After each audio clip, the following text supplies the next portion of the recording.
நம்ம என்ன சொல்கிறோம், எல்லாருமே கூகுள் மேப்பில் போகிறோம். ஒரு மேப்பில் போகும்போது இது சரின்னு தோணும்.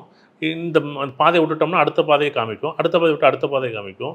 நம்ம எந்த பாதையில் போகிறோமோ அந்த பாதையை மட்டும் தான் அது காமிக்கும். நானா என்ன சொல்கிறேன், நீங்கள் ஏன் இந்த பாதையில் போனீங்க, இந்த பாதையை தேர்ந்தெடுத்தீங்க?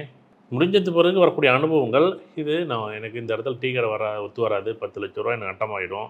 அப்போ நம்ம ஒரு தடவைக்கு 2 தடவை யாராவது ஒருத்தர் கேட்பாங்க, "ஏப்பா அந்த இடத்த வாங்க வேண்டாம்ப்பா, அந்த இடத்த வாங்குன்னு" சொல்லுவாங்க. வாங்குன்னு சொன்னாலும் ஏன்? வாங்காதன்னு சொன்னாலும் ஏன்? நான் டீ கடை வைக்கும்போது சப்போர்ட் பண்ணாங்கல்ல, ஏன் சப்போர்ட் பண்ணுறாங்கன்னு கேட்பேன். சப்போர்ட் பண்ணலன்னு ஏன் சப்போர்ட் பண்ணலன்னு கேட்பேன். "சார் அந்த இடத்துல வைக்காதப்பா டீ கடைய, அந்த இடம் ஓடாதுப்பா, அந்த இடம் ரோடு வரப்போகுதுப்பா, அந்த இடம் உனக்கு வைக்காத" அப்படின்னா, அதில இருக்கக்கூடிய நல்லது கெட்டதையும் பார்ப்பேன். வச்சாலும் நல்லது கெட்டது இருக்கு, வைக்கலனா நல்லது கெட்டது இருக்கு. இவங்க என்னன்னா, நம்ப தேர்ந்தெடுக்கிறது எல்லாமே சரியா தான் இருக்கும். எப்படி? அந்த கடை வச்சேன், சூப்பரா இருக்கு எனக்கு வாழ்க்கையில. அப்படியெல்லாம் வரும்.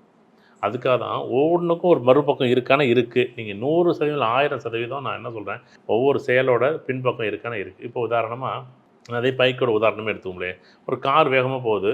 நம்மளால பிரேக் அடிக்க முடியும், பிரேக் அடிக்க முடியாது. ஆனா, வேகம் மெதுவா போங்க அப்படின்னு ஒருத்தர் சொன்னாருன்னா, நம்ம கேட்கிறோம்ல என்ன? கேட்கவே மாட்டோம். கேட்க மாட்டோம். நீ மெதுவா போயிருந்தா உன் வாழ்க்கை எப்படி இருக்கும்? வேகமா போயிருந்தா எப்படி இருக்கும்? சார் வேகமா போயிருந்தா நீ ஜெயிச்சிருப்ப. எங்க ஜெயிச்சிருப்ப? எங்கேயாச்சும் ஒரு மேடு பள்ளத்தில விட்டுட்டு கார் தேவையில்லாம அடிபட்டுருக்கும். இல்ல உனக்கு வாழ்க்கையில ஏதாச்சும் ஒரு பிரச்சனை வந்திருக்கும். அவனுக்கு முதுகு தண்டோட பிரச்சனை வந்திருக்கும். ஏதோ ஒரு பிரச்சனை வந்திருக்கும். அத விட்டு ஒவ்வொரு நிகழ்வுக்கு பின்னாடி நல்லது இருக்கும், கெட்டது இருக்கும். நல்லது என்ன? கெட்டது என்ன?